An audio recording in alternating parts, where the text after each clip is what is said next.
ఆత్మనిగ్రహంబు ఆధ్యాత్మభావంబు సాధు సంగమంబు సాధనంబులందు నడచువాడే ఆదర్శమంతుడు.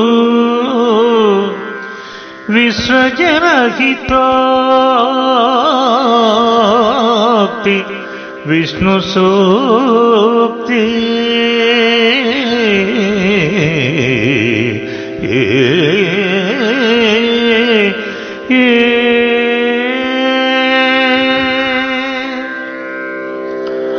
మానవుడు ఇంద్రియ నిగ్రహంతో ఉండాలి. దీనినే వ్యవహారికముగా మనం ఆత్మనిగ్రహం అంటాం. దానికి తోడుగా ఆధ్యాత్మిక జ్ఞానం కూడా కలిగి ఉండాలి. సాధుజనులతో సహవాసం చేయాలి. నేర్చుకున్న జ్ఞానాన్ని సాధన చేస్తూ ఉండాలి.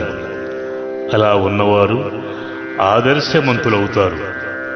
నిజానికి ఒక్క ఇంద్రియ నిగ్రహం కలిగి ఉంటే తద్వారా ఆధ్యాత్మిక జ్ఞానం సమకూరుతుంది. దానితో సాధుజనులతో సహవాసం లభిస్తుంది. మరియు ఆయా విషయాలనే సాధన చేస్తాము. కావున మానవుడు ఈ విధమైన మార్గాన నడిచి తరించాలని విశ్వజనాళికి సతము హితమును గూర్చు విష్ణు సూక్తి.